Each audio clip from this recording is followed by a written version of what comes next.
In a small African village called Zimbayo, there lived a young woman named Nafisa. Unlike most women in the village, Nafisa had always struggled to fit into what people called beautiful. In Zimbayo, beauty was judged by how slender a woman's waist was, and the slimmer, the better. When Nafisa was a little girl, she was just like the other children, active and playful, but as she grew older, her love for food became a topic of whispers. Nafisa had an appetite that seemed endless, and no plate was too full for her. Every feast saw Nafisa eagerly clearing her plates, leaving others wide-eyed. By the time she was a young woman, Nafisa was known as the biggest person in the entire village. The men of Zimbayo no longer paid her any attention. While her friends were courted by suitors and married one by one, Nafisa stayed alone, watching her life pass by. Her sisters moved into happy homes, leaving her behind with her father, who worried endlessly about her future. Nafisa, her father, Mr. Barasa, would say, "You must find a husband. Every young woman in this village has one, but you are still here." It wasn't that Nafisa didn't dream of love or marriage. She did. But every time a potential suitor came to visit, the moment they saw her, their faces would fall in disappointment. The men of Zimbayo simply didn't want someone like her. One day, her father heard that a man named Omar, the son of an old friend, had returned from the city and was looking for a wife. This was the opportunity Mr. Barasa had been waiting for. He told Omar's father about Nafisa and persuaded him to bring Omar over to meet her. For the first time in a long while, Nafisa felt a flicker of hope. She dressed up beautifully, spending hours preparing herself to look her best. Perhaps, she thought, Omar could see her heart and not just her size. But when Omar arrived and saw Nafisa, his expression turned sour. "I cannot marry her," Omar said bluntly, his voice filled with disdain. Without another word, he left. Nafisa felt her heart break into pieces. That night, she locked herself in her room and cried until she could cry no more. She whispered to herself over and over, "I will never find love. No one will ever want me." Days turned into weeks, and Nafisa remained locked in her sorrow. She avoided everyone, unable to face the pitying eyes of the villagers. But one day, as the sun began to set, Nafisa wiped her tears and made a decision. "I cannot keep living like this," she thought. "There must be a way to change my fate." She remembered the stories her grandmother used to tell about the spirit of the forest lake, a powerful being said to grant wishes to those in desperate need. Nafisa clung to this memory like a lifeline. If no one in the village would help her, perhaps the spirit would. The next morning, she set out on a journey to the lake. It was a long walk, and her feet ached by the time she arrived. Standing at the water's edge, Nafisa clasped her hands and called out, "Oh, great spirit of the lake, please hear me. I need your help." The water rippled as if stirred by an invisible hand. Then, from the depths of the lake, a figure began to emerge. The spirit had the most radiant appearance Nafisa had ever seen, with skin that shimmered like sunlight on water and a voice that carried both kindness and power. "What troubles you, child?" the spirit asked, her gaze steady yet warm. Nafisa fell to her knees, tears streaming down her face. "I have been rejected and humiliated because of how I look. No man will marry me. Please, spirit, make me beautiful, slim like the other women in my village. That is all I ask." The spirit listened quietly, then said, "You seek to change yourself to fit the world's idea of beauty, but you are already whole as you are. True happiness does not come from others' approval, but from within." Nafisa shook her head. "You don't understand. I need this. If I can be beautiful, everything will change." The spirit sighed, a flicker of sadness in her eyes. "Very well. You shall have your wish, but remember, beauty alone cannot heal a wounded heart." For a moment, Nafisa felt a spark of joy. She thought the spirit had given her everything she needed. But then a darker thought crossed her mind. Why should I let the men who rejected me live happily while I suffered? A bitter resolve began to take root in her heart. I also want revenge, Nafisa said, her voice trembling with anger. Make those men pay for the way they treated me. Let them feel the pain I've carried all these years. The spirit paused, her radiant face turning serious. You must be careful with your wishes. Anger and vengeance often bring sorrow, not peace. But Nafisa's anger had blinded her. Do it, she demanded. I want them to suffer.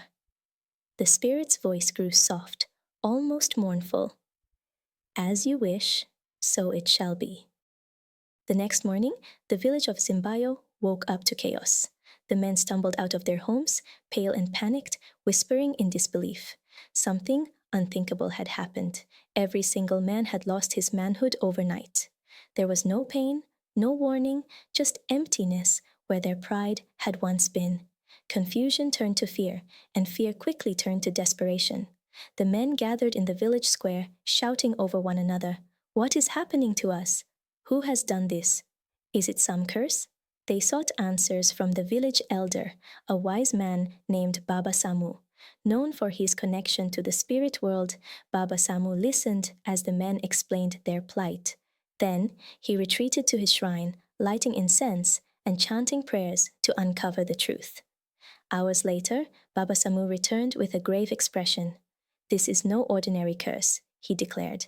"The spirit of the forest lake has intervened, and it was Nafisa who sought her help. She has taken your manhood as vengeance for the way you treated her." The men gasped in shock. They had mocked Nafisa for years, but none had imagined she would ever have the power to fight back. "What can we do to break this curse?" they begged. Baba Samu shook his head. "The only way to regain what you have lost is to satisfy Nafisa. You must go to her, one by one, and fulfill her desires. Only then will the curse be lifted." A heavy silence fell over the crowd. The thought of going to Nafisa, the woman they had scorned and rejected, was unbearable. Yet they had no choice. Their pride had been stripped away, and only she could restore it. That evening, the first man approached Nafisa's hut, his head bowed in shame. Then another and another. Soon, a line of men stretched down the dusty path leading to her door. Nafisa, once overlooked and ridiculed, was now the most sought-after woman in the village.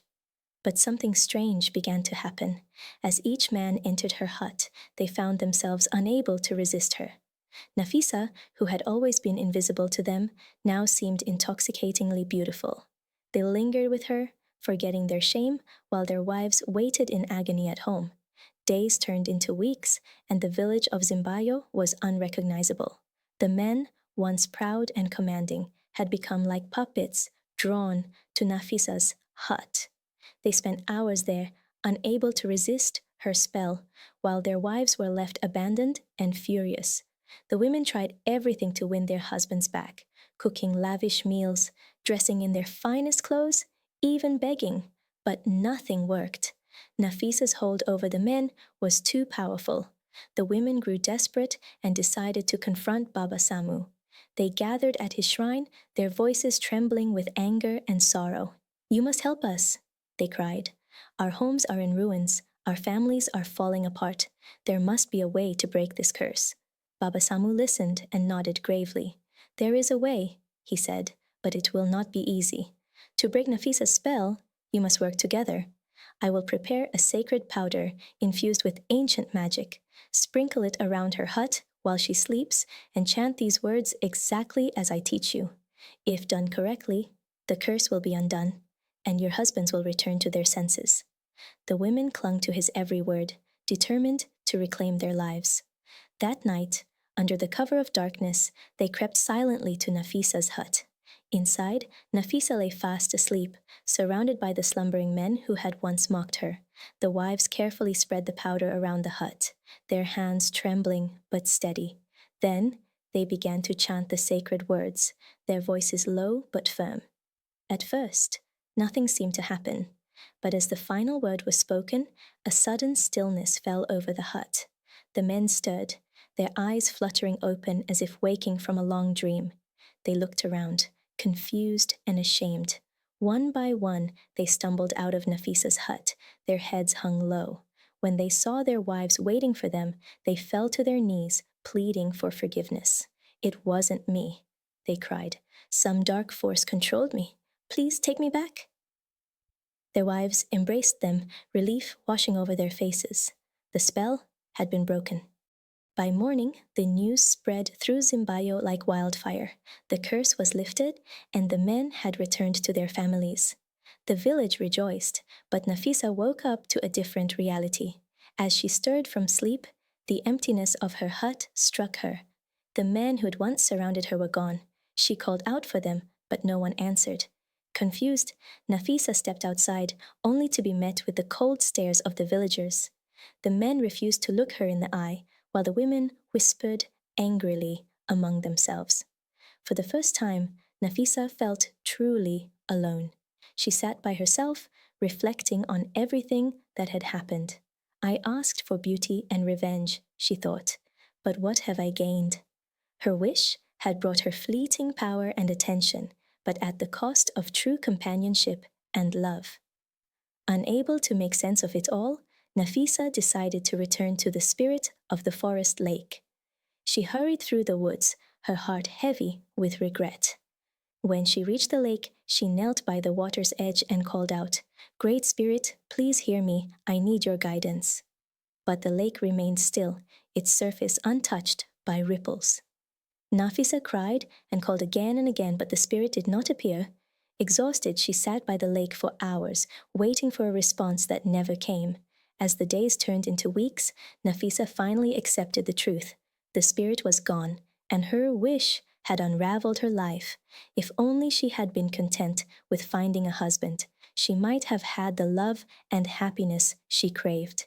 Instead, her anger and greed had left her with nothing. From that day on, Nafisa lived quietly on the edge of the village, a shadow of her former self. The villagers often whispered about her story, sharing it as a warning to their children about the dangers of pride and vengeance. Nafisa had once dreamed of being loved and admired, but she had learned too late that true happiness could not be forced or stolen.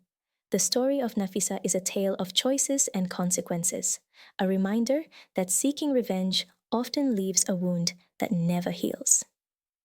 As the proverb says, "Guard your heart, for it is the wellspring of life." Thank you for watching, and I'll see you in the next story.